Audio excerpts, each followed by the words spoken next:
안녕하세요. 네, 안녕하세요. 네, 간단한 자기소개 부탁드립니다. 네, 저는 지금 공덕에서 환자분들을 진료하고 있는 정신과 전문의 김총기라고 합니다. 오늘 제가 궁금한 게요. 상대방 기분 생각하지 못하고 막말하는 사람들이 주변에 있는 것 같습니다. 이런 사람들은 어떤 특징을 가지고 있기 때문에 이렇게 생각 없이 말하는 걸까요? 일단은 기본적으로 생각하면 세 가지 정도 분류가 있지 않을까 싶어요. 일단 첫 번째는 상대가 상처를 받았으면 좋겠다 하는 생각에서 의도적으로 상대를 공격하는 사람, 혹은 내가 지금 하는 말 때문에 상처를 받을 거라는 것을 사실은 무의식적으로 알고 있으면서 크게 신경 쓰지 않고 자기 생각이나 감정이 더 중요하기 때문에 그냥 거르지 않고 배려 없이 이야기하는 미필적 고의에 의한 막말러들. 세 번째는 정말 이게 상대방에게 상처가 될 거라는 것을 알지 못하고 실현하는 사람들이 있을 것 같습니다.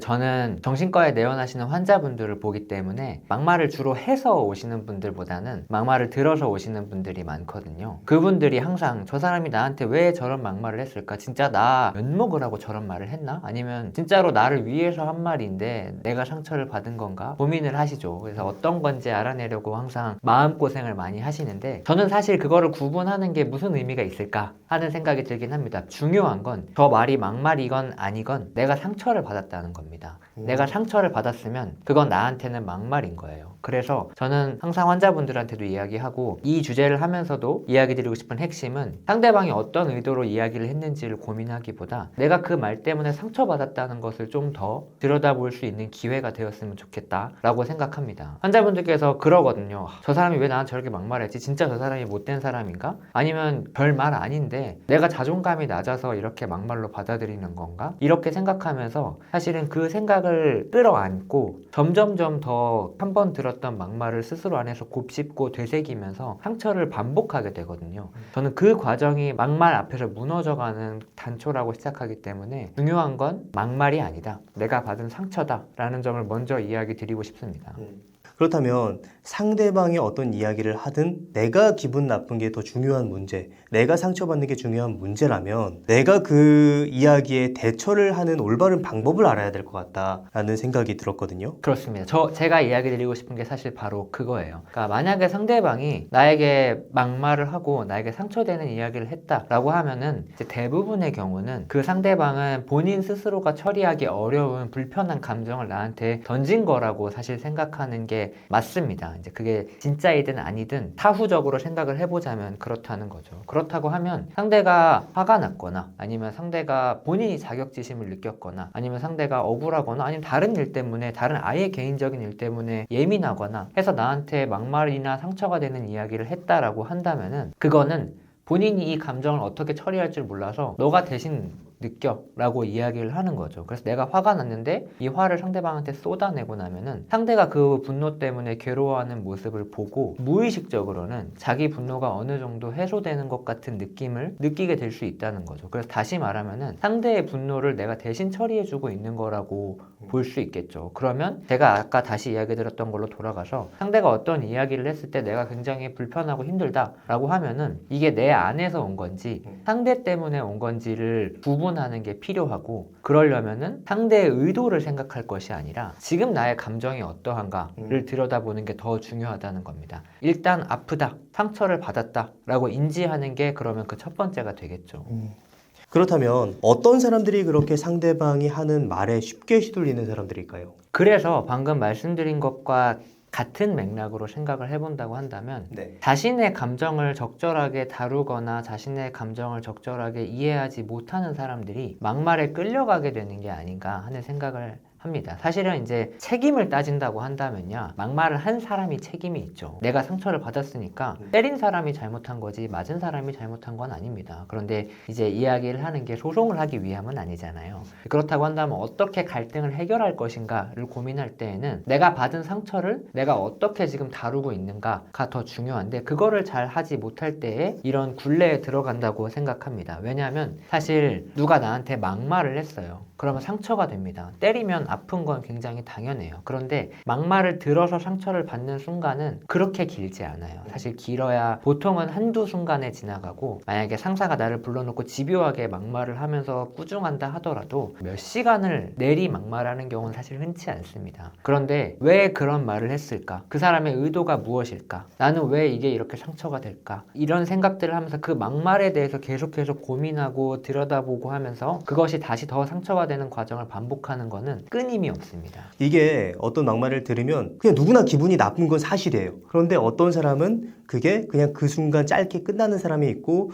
또 어떤 사람은 밤에 이불킥하는 사람이 있고, 그렇죠. 그 둘의 차이가 그 상처, 그 상황에 대해서 내가 어떻게 받아들이느냐, 그 차이라는 말씀이신 거죠. 그렇다고 생각합니다, 저는. 그렇다면 다시 돌아와서 어떤 사람이 그렇게 쉽게 휘둘리는 걸까요? 자신의 감정을 저는 조금 더 빨리 인지하고 알아차리지 못하게 될수록 그 감정이 더 끌려간다고 생각합니다. 그러니까 상처가 되는 말을 들으면 분명히 어떤 부정적인 감정이 치솟거든요. 그리고 그런 감정은 대부분 모멸감, 수치심, 혹은 모욕감, 이런 감정들을 많이 느끼게 되겠죠. 혹은 억울함이나 부담감 같은 것들. 근데 제가 열거한 이런 대부분의 부정적인 감정들은 모두 사실 분노를 포함하고 있습니다. 그런데 내가 이런 분노 혹은 다른 부정적인 감정들을 느끼고 있구나, 내가 이런 감정들을 감당하지 못할 정도로 경험하고 있구나라는 것을 빨리 인지하고 알아차리지 못하면 그 감정은 나도 모르는 사이에 나를 조종하게 됩니다. 내가 그 감정에 지배당하게 되는 거죠. 내가 알아차리지 못한다고 그 감정이 사라지는 건 절대 아니에요. 오히려 감정은 내가 그 감정을 인지하고 알아차릴수록 소나기에 들어옵니다. 그럼 그 분노에 조종당하면 어떻게 되느냐?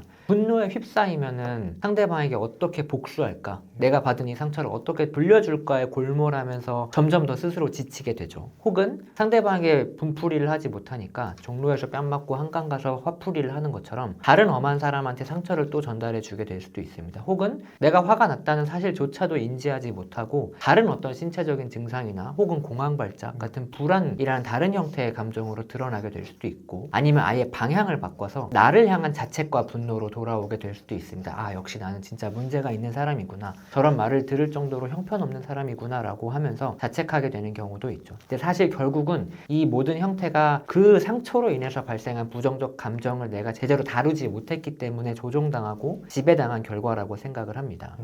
그렇다면 일단 내가 그렇게 상처받고 내가 분노하고 있다는 걸 인지하는 게 중요하다고 말씀해 주셨는데, 왜 인지를 못하는 걸까요? 인지하지 못하는 이유는 감정을 느끼는 것과 그 감정대로 따라서 행동하는 것의 차이를 잘 인식하고 있지 못하거나 이해하지 못하기 때문인 것 같아요. 그러니까 화가 나는 것과 화를 내는 것은 분명히 다릅니다. 그러니까 예를 들어서 화를 낼 수 없는 사람들이 있잖아요. 교수님이라던가 직장 상사라던가 내 마음대로 화를 낼 수 없는 사람들이 있는데, 그 사람들한테 화가 날 수는 있거든요. 그리고 화가 난다고 믿고 싶지 않은 사람도 있죠. 예를 들어 정말 사랑하는 사람이라던가 가족이라던가 하면은 저 사람한테 화가 난다고 생각하고 싶지 않고 화를 내고 싶지 않습니다. 오히려 죄책감이 느껴질 수도 있고. 그렇죠.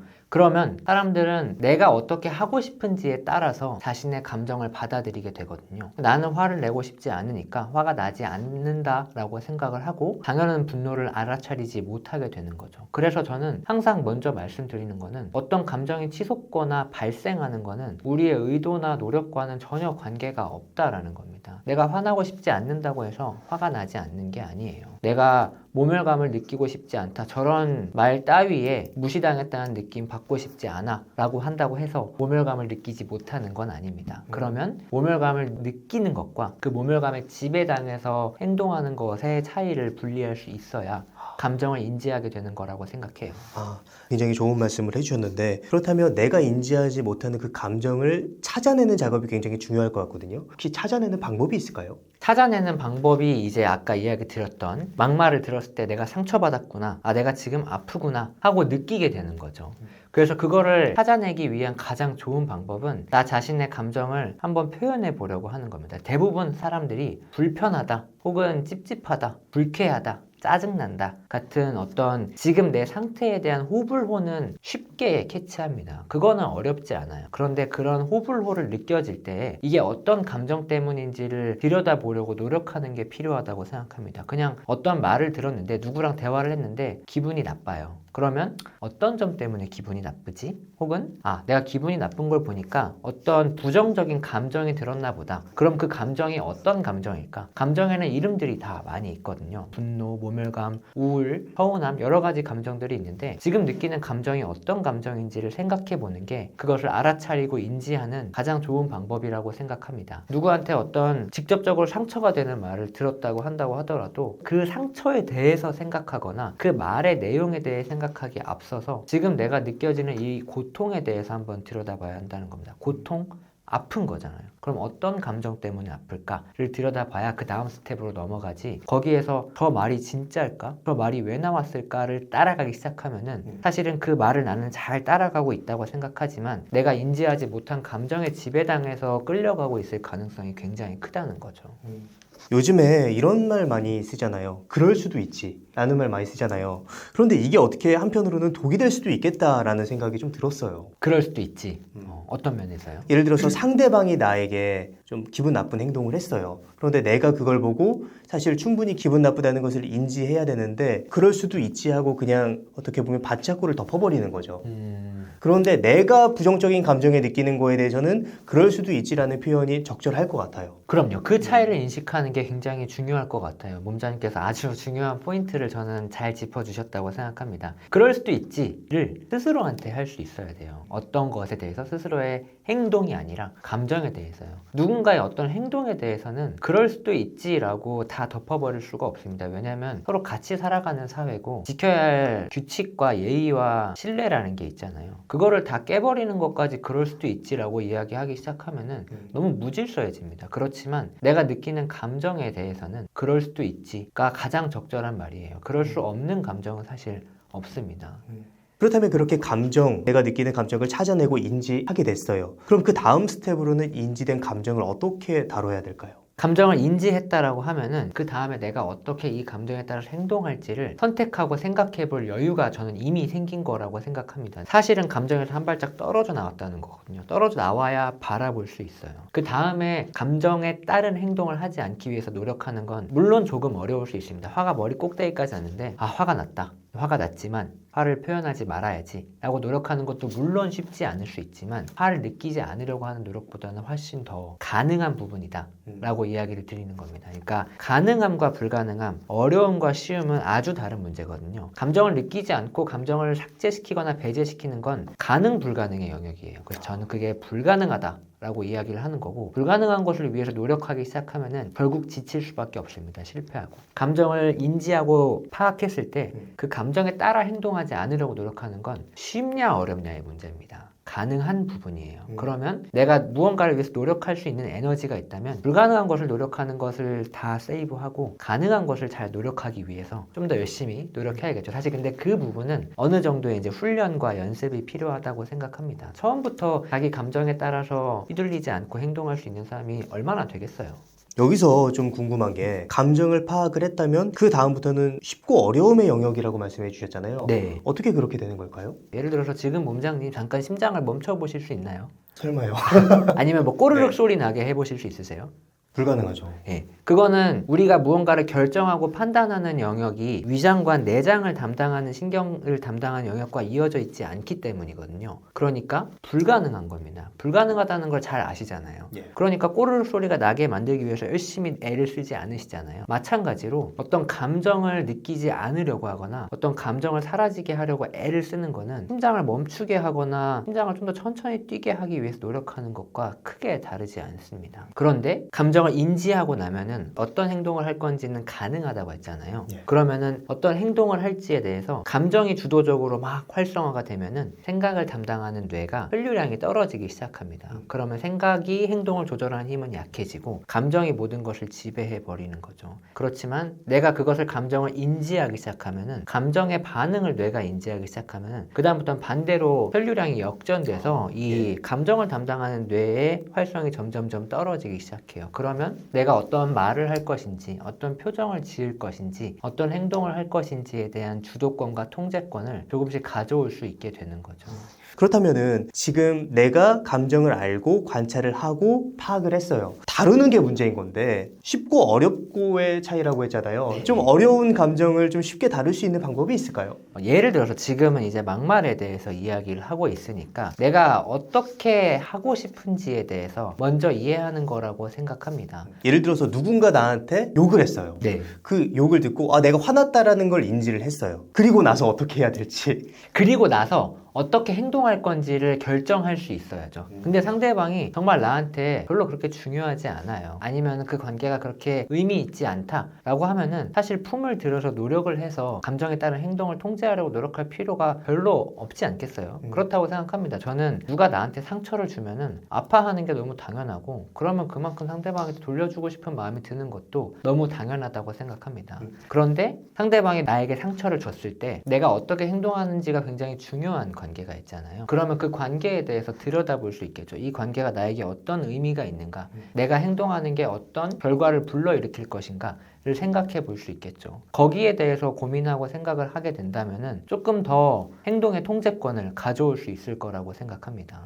뭐 예를 들어서 상대가 나한테 그렇게 무례하게 군 게 불합리하다라는 판단을 하게 되면 사실 행동으로 분노를 어느 정도 표출하는 게 정당한 방법일 수 있죠. 그럼요. 누가 뭐라고 하겠습니까? 예. 물론 이제 불합리한 행동을 해도 뭐라고 할 수 없는 관계가 있죠. 부당한 관계가 있고 수평적이지 않은 관계가 사회 속엔 있잖아요.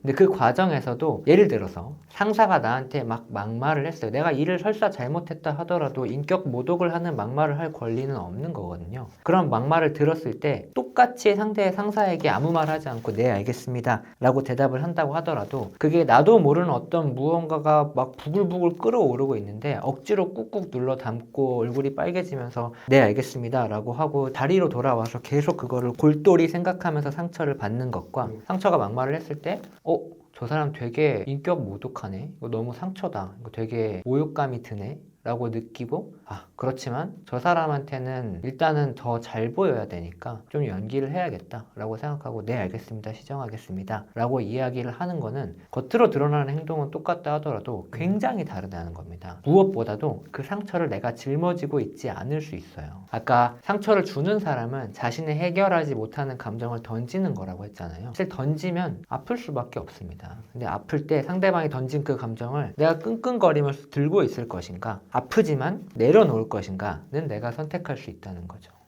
사실 오늘 선생님하고 대화를 하면서 무한히 감정에 대해서 받아들여도 된다라고 말씀해 주신 것과 그리고 나서 내 행동에 대해서 고민하는 것이 중요하다라고 말씀해 주신 게 자유를 주면서 조금 더 솔직하게 표현할 수 있는 어떤 방법이지 않을까라는 그런 느낌이 들었습니다. 네, 그래서 환자분들도 그렇고 많은 분들이 그런 이야기를 하거든요. 누가 막 상처되는 이야기를 하거나 무례하게 막말하는 사람이 있을 때 분노가 치밀어 올라서 어쩔 줄을 모르는데 그렇게 안 하고 그냥 멋지게 우아하게 웃으면서 돌려주고 싶은데 어떻게 하면 그렇게 할 수 있어요? 이렇게 이야기하시는 분들이 많이 있거든요. 저는 일단 무례하게 구는 상대방에게 왜 웃으면서 대처해야 하는지 잘 모르겠는데 아마 그렇게 이야기하시는 분들의 마음속에는 누군가 나에게 무례하게 굴거나 막말을 해도 상처받고 싶지 않다. 상처받지 않는 방법을 알려주세요 라고 이야기하시는 것 같아요. 그런데 아까도 이야기 드렸다시피 상처를 받고 안 받고는 내가 선택할 수 있는 게 아닙니다. 물론 상처받지 않으면 너무너무 좋겠죠. 누가 나한테 무슨 이야기를 해도 마치 외국어로 한 욕을 들은 것처럼 그냥 뭐 아무렇지 않게 전혀 타격감이 없으면 너무너무 좋겠죠. 그럴 수만 있다면 참 좋겠지만 사실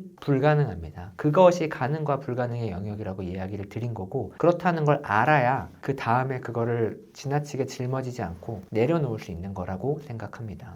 상처받지 않는 게 멘탈이 강한 게 아니라 내가 상처받았음에도 어떻게 대처하는지에 따라서 달라진다. 그럼요. 라는 그런 말씀을 해주신 것 같습니다. 그럼 마지막으로 한 말씀 해주신다면 어떤 말씀을 해주실 수 있을까요? 그래서 저는 상처받지 않기 위해서 고군분투하지만 오히려 내가 상처받았다는 것을 좀 더 명확하게 좀 더 분명하게 인식하고 인정할 수 있어야 그 상처로부터 좀 자유로워질 수 있다 라고 이야기하고 싶습니다. 막말하는 사람에 대해서 고민하는 시간을 아껴서 막말하는 사람에 대해서 연구할 에너지를 아껴서 나의 상처를 들여다보고 다루려고 노력하는 게 좀 더 좋지 않을까 싶습니다. 네. 네, 오늘 김총기 원장님을 모시고 막말하는 사람에게 받은 내 기분 나쁜 상처라든지 감정을 다루는 방법에 대한 이야기를 들었습니다. 그럼 오늘의 심리학은 여기까지 하도록 하겠습니다. 좋은 말씀 해주셔서 감사합니다. 감사합니다.